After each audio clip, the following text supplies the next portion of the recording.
Thomas Martinez had decided this would be his last day selling art. 8 months of homelessness, sleeping in his car, selling paintings for $5, he was done. Tomorrow he'd throw away his brushes, find a normal job, except that art school had been a mistake. He'd set up his usual spot near Fisherman's Wharf with his final 17 paintings. If they sold, fine. If not, he'd leave them on the street. That's when Robin Williams stopped. Robin didn't just buy one painting. He bought all 17. And what Robin did with them proved Thomas wasn't failing as an artist, the art world was failing him. It was October 1995, and Thomas Martinez was 25 years old. 8 months earlier, he'd graduated from the San Francisco Art Institute with a BFA in painting. He'd graduated with honors. His senior thesis exhibition had received praise from faculty and visiting curators. He'd been told he had a bright future in art. That future had lasted exactly 3 weeks. Thomas had applied to every gallery in San Francisco. He'd sent portfolios, made calls, shown up in person with his best work. The responses ranged from polite rejection to no response at all. One gallery owner had been blunt. "Your work is technically competent, but the market is oversaturated. We have more artists than we have wall space. Come back when you have a name." How was he supposed to get a name if no one would show his work? By month 2, Thomas's savings were gone. By month 3, he couldn't make rent. By month 4, he was living in his 1987 Honda Civic, parking in different spots each night to avoid police attention. He'd taken the only job he could find that accommodated his situation, overnight stocking at a grocery store, 1 a.m. to 6 a.m. It paid $8 an hour. After gas for his car and the cheapest food he could find, he had maybe $40 a week left over. Thomas used that $40 to buy art supplies. Canvas, paints, brushes. He couldn't stop painting. Even homeless, even exhausted, even knowing nobody wanted his work, he had to create. During the day, while other people were at their jobs, Thomas would paint in his car or at public parks. Then, around 3 p.m., he'd drive to Fisherman's Wharf, the touristy area where street vendors sold everything from jewelry to caricatures to cheap sunglasses. Thomas would set up a spot on the sidewalk with a piece of cardboard, arrange his paintings, and try to sell them. He priced them at $5 each. It was an insult to the work. Each painting represented hours of effort and materials that cost more than $5. But Thomas had learned that tourists wouldn't pay more than $5 for art from a homeless man on the street. Even at $5, sales were rare. On a good week, he'd sell 3 paintings. On a bad week, 0. Other street vendors, selling sunglasses for $10, doing caricatures for $20, made far more money than Thomas did selling original oil paintings. But he kept painting. Kept trying to sell. Because if he stopped, what was he? A failed artist with $120,000 in student loan debt and a BFA that qualified him for nothing except minimum wage jobs. By October, Thomas had been homeless for 8 months. He'd sold maybe 30 paintings total, earning around $150 for work that represented hundreds of hours and hundreds of dollars in materials. He was losing money on every painting, subsidizing art with his grocery store wages. His car had become unbearable. Sleeping in a Honda Civic through a San Francisco summer had been difficult. As fall approached and nights got colder, it became impossible. Thomas would wake up at 5 a.m., stiff and freezing, use a gas station bathroom to wash his face with hand soap, then try to look presentable enough for another day of being invisible on a sidewalk. His parents in Texas called weekly, begging him to come home. "You tried," his mother would say. "You gave it your best shot. There's no shame in accepting it didn't work out. Come home. Get a normal job. Move on with your life." Thomas knew she was right. He'd given it 8 months. He'd tried everything. The art world had made it clear there was no space for him. On a Sunday in mid-October, Thomas made his decision. This week would be his last as an artist.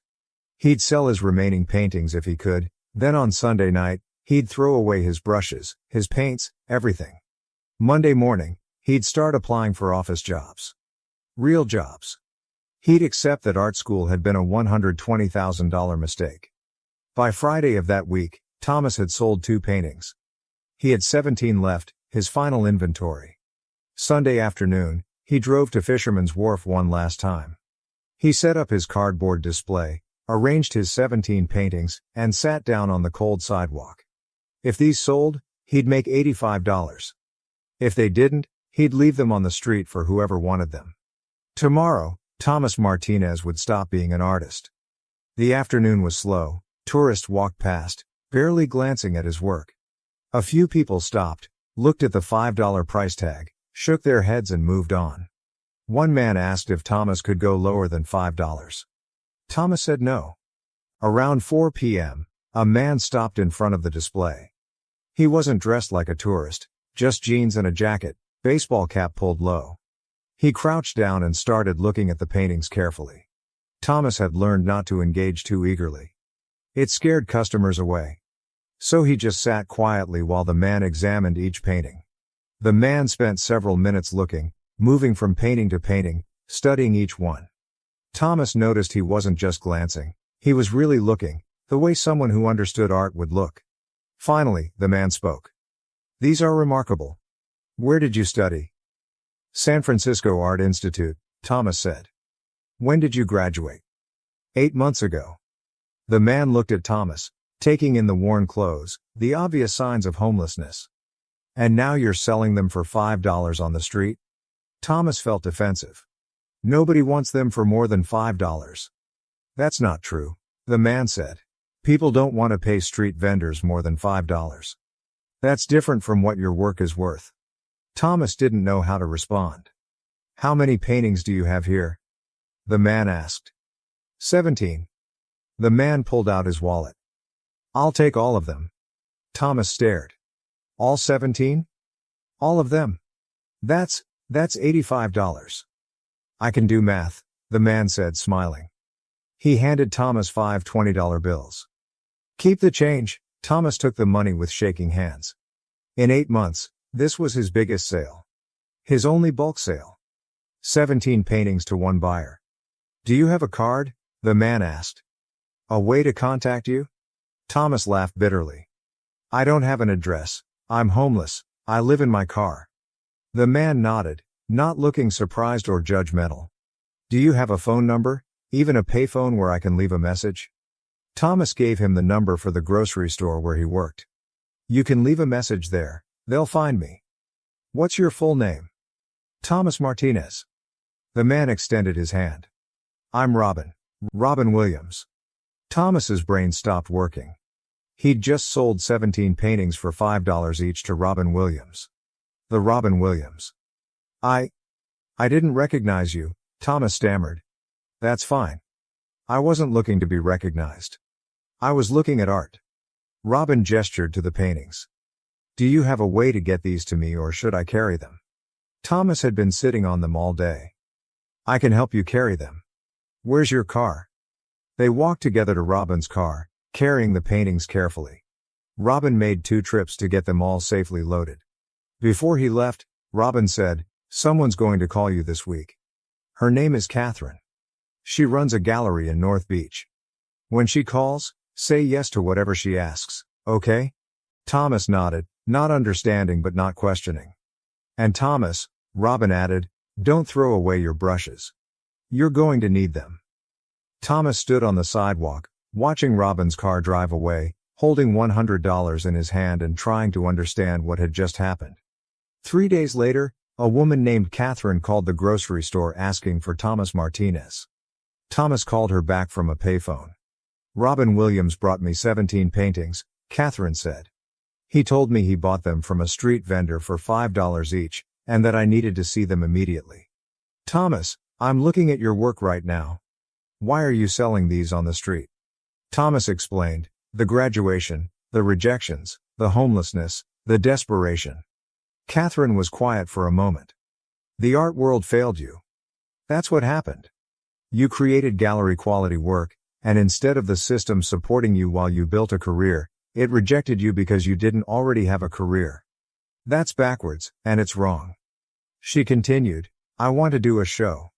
Your work, a full exhibition. But we need more than 17 paintings, same sittings. Can you create 10 more pieces in 6 weeks?" Thomas almost laughed. "I paint every day. I have maybe 40 paintings in my car right now. I've been painting this whole time. Bring them to me, tomorrow, all of them. The next day, Thomas drove his car to Catherine's gallery with every painting he owned loaded in the back. Catherine spent 2 hours looking through them. We're doing a show, she said. December opening. I'm calling it the $5 paintings. We'll tell the whole story. Robin's purchase, your homelessness, the art world's failure to recognize talent. This is going to make people very uncomfortable. But it needs to be told. Over the next 6 weeks, Thomas painted like his life depended on it, because it did. Catherine arranged for him to use the gallery's back room as a studio.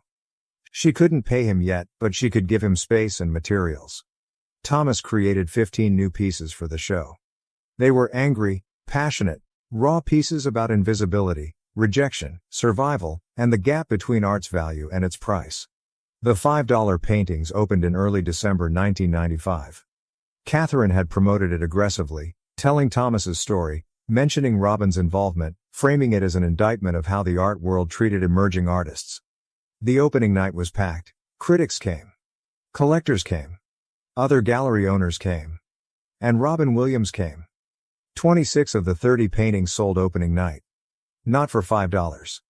Catherine had priced them between $500 and $2,000, and buyers paid without hesitation. Thomas made $28,000 from that first show. A San Francisco Chronicle art critic wrote, Thomas Martinez's work has been invisible on our streets for 8 months while the art world overlooked it. Robin Williams didn't overlook it.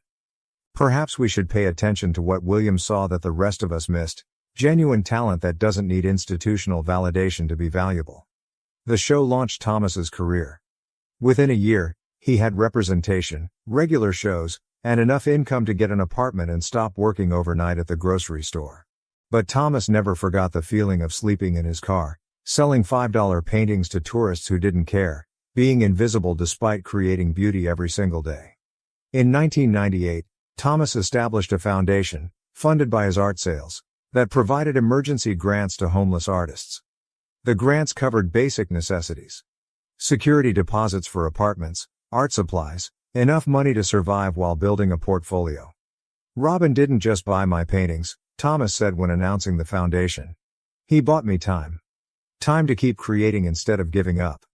That's what these grants do, buy time for artists the system has failed. When Robin Williams died in 2014, Thomas was an established artist with gallery representation in 5 cities. He wrote a tribute that was published in the San Francisco Chronicle. I was throwing away my brushes the day Robin bought my paintings. Not metaphorically, literally planning to throw them away that night. I'd accepted that I wasn't meant to be an artist. Robin proved I was wrong. He proved the system was failing, not me. He took 17 $5 paintings and forced the art world to see what they'd been walking past. That's not just generosity, that's using your platform to correct injustice. Thomas kept 1 painting from that final day, he'd created 18 that morning, sold 17 to Robin, and kept 1. It hangs in his studio now, with a small plaque beneath it. What the art world valued at $5, October 1995. Thomas Martinez was homeless, selling paintings for $5 on a sidewalk. Robin Williams bought all 17. And what Robin did with them proved something the art world needed to learn. Talent doesn't need institutional validation to be valuable. Sometimes it just needs one person to stop walking past. One person to look carefully. One person to say, I'll take all of them. Robin didn't just buy paintings that day. He bought time for an artist who'd run out of it. He bought belief for someone who'd stopped believing. He bought a future for someone who'd accepted there wasn't one. And he proved that sometimes the most valuable art in a city isn't hanging in galleries. Sometimes it's on a piece of cardboard on a sidewalk, waiting for someone to actually look. Thomas wasn't failing as an artist. The art world was failing him. Robin saw that. And Robin did something about it. That's what happened when Robin Williams bought 17 $5 paintings.